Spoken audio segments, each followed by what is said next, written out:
또 하나의 엄청난 마켓 타이밍 방법을 찾았다. 코스피 모멘텀 스코어. 안녕하십니까 할러님들, 강원국입니다. 오늘은 제가 코스피가 얼마나 뛰어난 시장인지, 얼마나 글로벌 시장을 리드하는지 그런 국뽕 영상을 하나 찍겠습니다. 그러나 저는 할트 최초의 그 국뽕 영상을 찍으면서 근거를 제시합니다. 자, 이 아이디어는요, DAA 전략에서 받았습니다. 이게 377번 영상이거든요.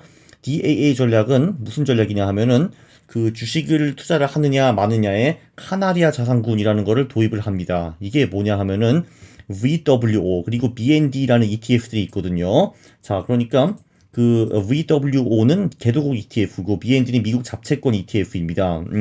이 DAA 이론은 뭐냐 하면은 이 두 개 ETF의 최근 모멘텀이 별로일 경우 다음 달에 S&P 그러니까 S&P 500 미국 주식이 꼬꾸라진다라는 이론입니다. 자, 그렇기 때문에 VWO와 BND의 모멘텀이 안 좋을 경우에는 주식 비중을 대폭 축소한다. 그리고 VWO와 BND의 수익이 최근에 좋았을 경우에는 그대로 주식에 계속 투자를 한다. 뭐 이런 전략이라고 볼 수가 있습니다. 네, 보시면요, VWO와 BND가 그 배드 모멘텀 최근에 수익이 안 좋았다라고 하면은 그 다음 달에 그 S&P가 아주 크게 꼬꾸라진다라는 걸 볼 수가 있고요. 반대로 otherwise 그러니까 그 VW와 BND 모멘텀이 그럭저럭 좋을 경우에는 S&P의 수익이 잘 나오는 거를 볼 수가 있습니다.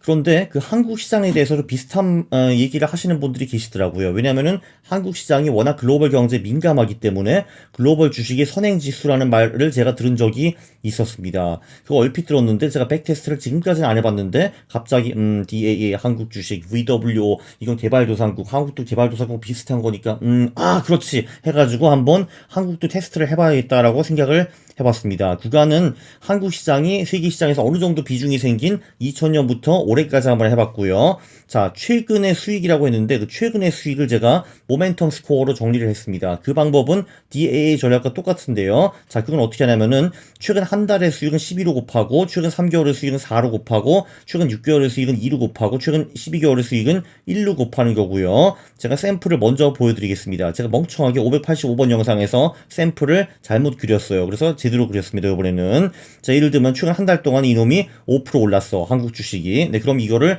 12로 곱합니다. 그럼 60이 되겠죠. 그리고 최근 3개월 동안, 그러니까 3개월 전과 지금 수익이랑 지금 코스피랑 비교를 하면은 코스피가 3% 떨어졌습니다. 그럼 이거를 4로 곱해요. 그럼 마이너스 12가 나옵니다.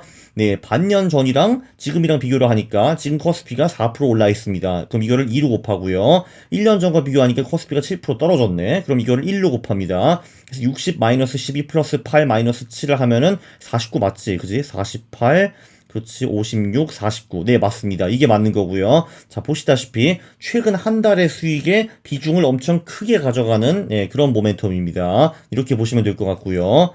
자, 그런데 보면은 이런 겁니다. 자, 이 모멘텀 스코어가 코스피가 0 이상이었다라고 하면요, S&P 500의 다음 월 수익이 0.77% 그럭저럭 잘 나왔는데요. 자, 이 코스피의 모멘텀 스코어가 0 이하였다 하면은 S&P 500이 다음 달 수익이 0.14%밖에 안 나왔습니다. 굉장히 큰 차이죠. 네, 월 0.6%니까 이게 연 환산을 하면은 7% 이상 될 겁니다. 네, 이거 보고 저도 상당히 놀랐습니다. 그러니까 한국 주식의 수익이 이번 달에, 특히 이번 달에 별로 안 좋으면은 다음 달에 S&P 500 수익도 별로 안 좋다라는 겁니다. 그러니까 한국 주식에 리드를 하고 한국 주식이 기침을 하면은 S&P 500이 폐렴에 걸린다, 이런 식으로 볼 수가 있겠습니다. 그런데 물론 매달 그렇다는 게 아니고요. 자, 보시다시피 승률은 거의 비슷합니다. 63.9%, 60.6%. 자, 그러니까 이건 뭐냐 하면은 코스피 모멘텀 스코어가 0 이하로 떨어져도 S&P 500이 그 다음 달에 수익을 낼 가능성은 60.6%이다라는 건데, 근데 평균 수익을 비교해 보면은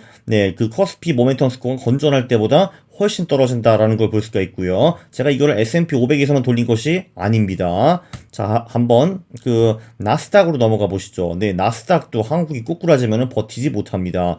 코스피 모멘텀 스코어가 0 이상일 경우에 다음에 나스닥 월 수익이 0.98%, 코스피 모멘텀 스코어가 0 이하로 떨어질 경우에는 경우에는 다음 달 나스닥의 수익이 0.19% 많이 줄었습니다. 수익률도 여기서는 뚜렷이 줄었죠. 61에서 53%로 줄은 걸 볼 수가 있습니다. 참고로 중요한 거는 이번 백테스트에는 배당 수익까지는 제가 포함하지 않았습니다. 그러니까 그것까지 고려를 하면은 네, 이거보다 수익이 좀 더 높다라고 가정하시면 될 것 같고요. 근데 중요한 거는 얘랑 차이가 굉장히 많이 난다. 이거를 제가 보여드리고 싶었습니다.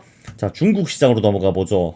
이거를 보고 통쾌하시는 분들이 많을 겁니다. 일단 커스피 모멘텀 스코어가 0 이상이야. 특히 지난달 그리고 지난달 최근 몇 개월 동안에 커스피 수익이 좋았습니다. 그럼 중국도 다음 달에 따라갑니다. 다음 월 상해 지수의 수익이 1.14% 정도 나왔고요. 자, 그런데 반대로 커스피 모멘텀 스코어가 0 이하로, 특히 지난달이 별로 안 좋았습니다. 그럼 바로 그 다음 달에 중국이 폐렴에 걸립니다. 마이너스 0.24%, 수익률도 한 10% 정도 차이가 나고요. 네, 한국 혼자 망할 수 없습니다. 한국이 망하면은 다음 달에는 중국도 같이 망합니다. 이런 거고요. 자, 그러면은 우리는 또 한번 일본으로 가보겠습니다. 이거를 보고 또 통쾌하시는 분들이 굉장히 많을 것 같아요. 여기는 오히려 수익 차이가 더 많이 납니다. 이거 굉장히 흥미롭다고요. 최근 10년 동안에 일본 주식이 전반적으로 수익이 별로 좋지 않기는 했는데, 네, 그런데 한국의 모멘텀 스코어가 0 이상일 경우에는 그 다음 달에 일본 주식의 수익은 그럭저럭 잘 나왔습니다. 잘 나왔는데, 네, 반대로 코스피의 모멘텀 스코어가 0 이하로 떨어지면은, 네, 다음 달 니케이 지수의 수익이 마이너스 0.363%. 이 차이가 지금 1.5% 정도 나잖아요. 그러면은 연환선하면은 거의 15에서 20% 정도 차이가 난다는 겁니다. 상당히 큰 차이죠. 네, 한마디로 한국 주식이 하면은 다음 달에 일본은 뭐 하는 겁니다. 네, 그렇게 보시면은 될 것 같고요. 마지막으로 독일도 봤는데, 네, 독일도 비슷한 결과가 나왔습니다. 코스피 모멘텀 스코어가 0 이상이다. 그럼 0.76%. 그럭저럭 좋은 수익이 나왔고, 네, 코스피 모멘텀 스코어가 0 이하이다 할 경우에는 다음 달에 독일 지수가 평균적으로 마이너스 수익을 냈습니다. 마이너스 0.01%. 승률 차이도 한 12%, 13% 정도 납니다. 상당히 크게 나는 거죠. 그렇죠. 네, 승률이라는 거는 네, 다음 달에 이 독일 지수가 0 이상의 수익을 낼 그 가능성이었습니다. 네, 결론 한국이 망하면은 다음 달에 세계도 망한다. 이런 겁니다.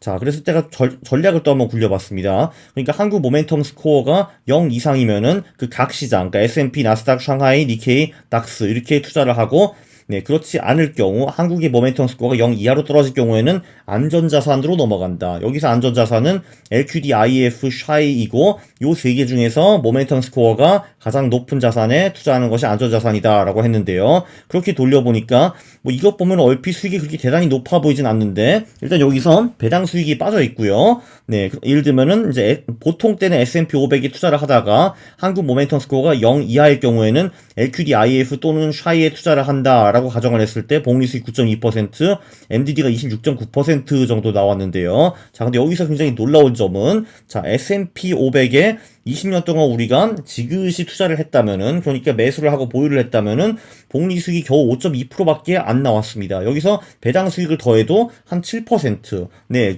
생각보다 높지 않죠. 그렇죠. 20년 동안에 스파이 그러니까 S&P 500이 투자를 할 경우에 복리 수익이 7%밖에 안 나왔다. 나스닥도 그거보다 크게 높지는 않다라는 거 볼 수가 있고요. 나스닥의 MDD가 75% 나온다는 것도 아마 지금 보신 분들도 많을 겁니다. 네, 그렇고요. 그리고, 그러니까 이거는 월별 기준입니다. 참고로 MDD가. 네, 그리고 이제 샹하이 이렇게 했을 경우에도 8.8 대 4.6.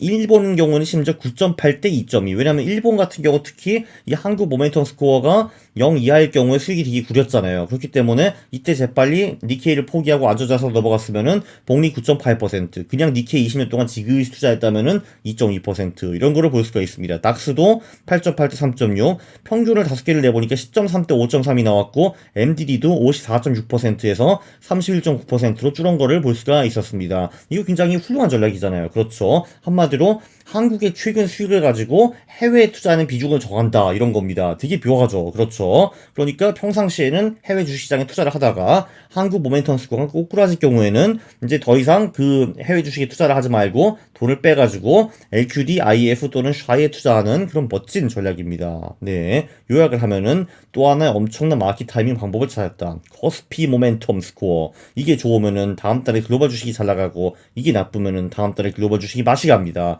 간단한 전략. 한국 스코어가 좋으면은 글로벌 주식에 투자를 하고, 그렇지 않으면 안전자산으로 전환을 하는 겁니다. 자, 이제 해외 나가가지고, 당신네들의 주식시장은 우리 손에 달렸어. 하고 달리시면 됩니다. 네, 이제 Do you know?